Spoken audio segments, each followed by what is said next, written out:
कक्षा 7 science chapter 11वां जंतुओं और पादपों में परिवहन।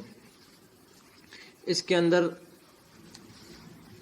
हम देखते हैं कि सभी जीवों को जीवित रहने के लिए भोजन, जल और ऑक्सीजन की आवश्यकता होती है। इन सभी पदार्थों को अपने शरीर के विभिन्न अंगों तक पहुंचाना होता है। साथ ही जंतुओं के उन अंगों में उत्पन्न अपशिष्ट पदार्थों का परिवहन उस स्थान तक करना होता है जहां से उन्हें बाहर निकाला जा सके। यानी कि जीवों को जीवित रहने के लिए भोजन, जल, ऑक्सीजन इनकी आवश्यकता होती है और जो मल पदार्थ है उनको शरीर से बाहर निकालने के लिए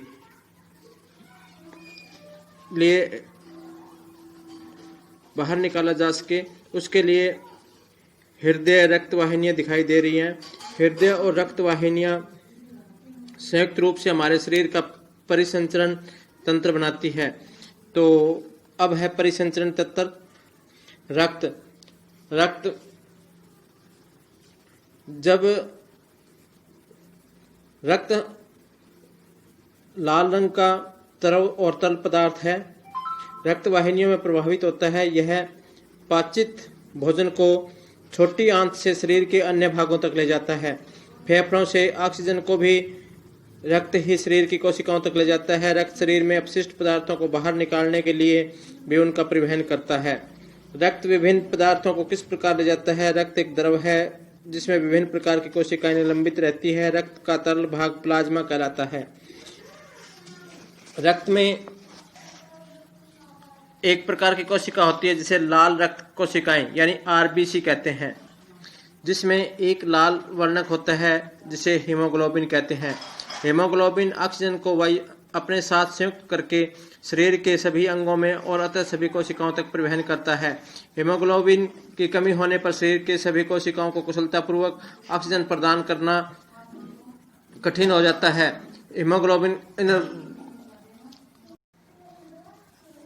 हीमोग्लोबिन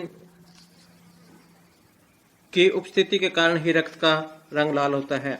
रक्त में अन्य प्रकार की कोशिकाएं भी होती है जिन्हें श्वेत रक्त कोशिकाएं कहते हैं। ये कोशिकाएं उन रोगाणुओं को नष्ट करती है जो हमारे शरीर में प्रवेश कर जाते हैं। अब कटे हुए स्थान से रक्त बहता है। कुछ समय बाद उसने देखा होगा कि रक्त का बहना अपने आप रुक गया। कटने के स्थान पर गहरे लाल रंग का एक थक्का सा जम जाता है और यह देख करके रक्त का थक्का बन जाना उस एक अन्य प्रकार की कोशिका की स्थिति के कारण होता है जिन्हें प्लेटलेट्स कहते हैं या पट्टिका काणु कहते हैं। अब रक्त वाहिनी, शरीर में विभिन्न प्रकार की रक्त वाहिनियां होती है जो रक्त को शरीर में एक स्थान से दूसरे स्थान तक ले जाती है। अतः श्वसन के समय ऑक्सीजन की ताजा आपूर्ति फेफड़ों को भर देती है। रक्त इस प्रकार की ऑक्सीजन परिवहन के अन्य भागों में होता है। अब साथ ही रक्त कोशिकाओं में कार्बन डाइऑक्साइड सहित अन्य अपशिष्ट पदार्थों को ले जाता है। इस रक्त को वापस हृदय में लाया जाता है जहां से यह फेफड़े में जाता है। फेफड़ों से कार्बन डाइऑक्साइड बाहर निकाल दी जाती है। अब इस प्रकार से दो प्रकार की रक्त वाहिनियां पाई जाती है। पहली धमनी और दूसरी है शिरा। धमनी हृदय से ऑक्सीजन शुद्ध रक्त को शरीर के सभी भागों में ले जाती है और रक्त प्रवाह तेजी से और अधिक दाब पर होता है। धमनियों की भित्तियां मोटी और प्रत्यास्थ होती है। अब दाहिने हाथ की मध्य और तर्जनी उंगली को अपनी बाईं कलाई की भीतरी भाग पर रखिए। क्या आपको कोई स्पंदन या धक-धक महसूस होती है? अब यह स्पंदन नाड़ी स्पंद कहलाता है और यह धमनियों से प्रभावित हो रहे रक्त के कारण होता है। इसलिए 1 मिनट में कितनी बार स्पंदन होता है?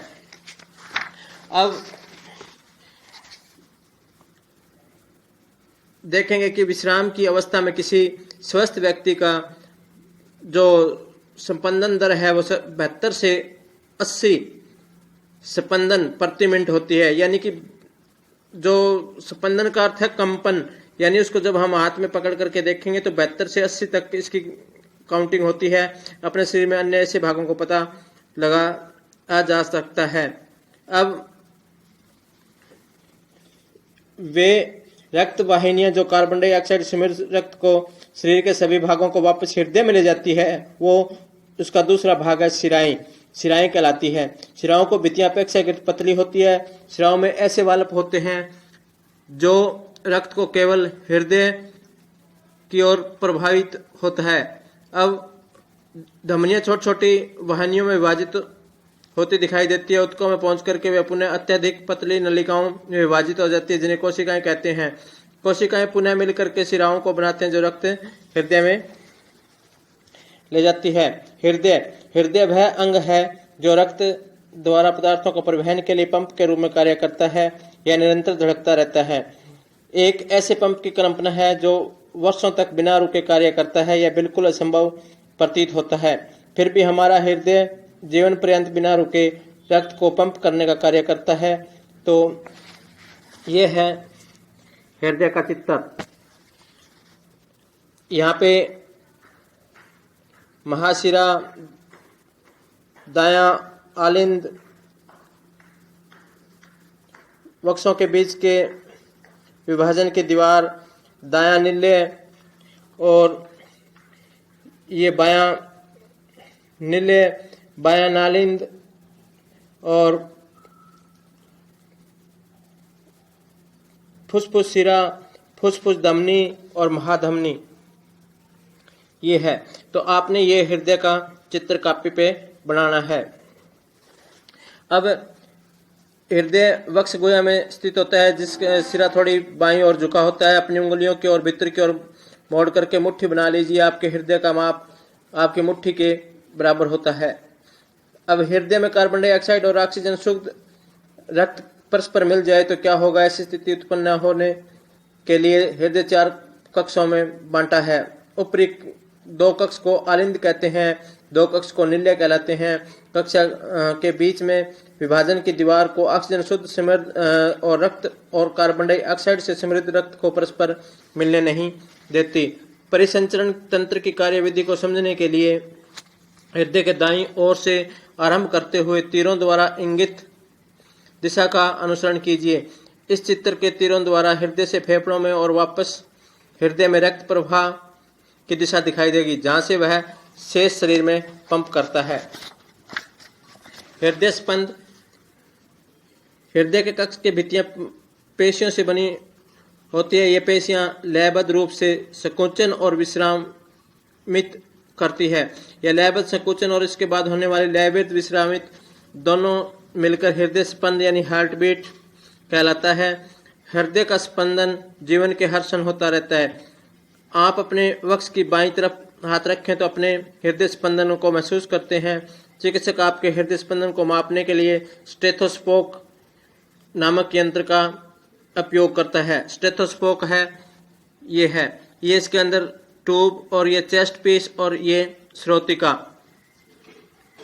अब यहाँ पे चिकित्सक स्टेथोस्कोप की सहायता से हृदय स्पंद की ध्वनि को आवर्धित करने की युक्ति को रूप में मापते हैं। स्टेथोस्कोप के एक सिरे का एक चेस्ट पीस लगा होता है, जिसके संवेदनशील डायाफ्राम होता है। दूसरे सिरे पर 2 ईयर यानी पीस श्रोतिका लगे होते हैं, जो एक नली द्वारा चेस्ट पीस से जुड़े हो रहते हैं। चिकित्सक स्टेथोस्कोप का चेस्ट पीस आपके हृदय के स्थान पर रख करके श्रोताओं से स्पंदन की ध्वनि का अध्ययन करते हैं। अब 6-7 सेंटीमीटर व्यास की कीप लीजिए। कीप के स्तंभ पर रबड़ की एक नली को कस करके लगाइए। कीप के मुख पर रबड़ की एक झिल्ली को तान कर लगाइए। रबड़ बैंड की सहायता से कस दीजिए। अब रबड़ की नली के मुक्त सिरे पर एक कान लगाइए। कीप के मुख को अपने वक्ष के हृदय के निकट ले जाइए, तो तब सावधानी सुनने का प्रयास कीजिए, तो आपको नियपन स्पंदन ध्वनि सुनाई देगी। तो यह ध्वनि हृदय स्पंदनों की है। आपका हृदय 1 मिनट में कितनी बार धड़कता है? 4-5 मिनट तक दौड़ने के बाद पुनः हृदय स्पंदन की दर ज्ञात कीजिए, तो अपने प्रेक्षणों की तुलना कीजिए। तो 4-5 मिनट दौड़ने के बाद हृदय स्पंदन तथा नाड़ी स्पंद दर जो है, आपको हृदय स्पंदन और नाड़ी स्पंदन के बीच के कोई संबंध दिखाई देगा। तो प्रत्येक हृदय और स्पंदन में ध्वनियों में एक स्पंद उत्पन्न करता है। प्रति मिनट ध्वनि में उत्पन्न स्पंद और हृदय स्पंदन को बताती है। इस तरह से ये हृदय स्पंदन और स्पंद दर, विश्राम के समय हृदय कितनी बार धड़कता है और दौड़ने के बाद हृदय कितनी बार धड़कता है। तो इस तरह से आपने ये सारणी बनानी है। Thank you.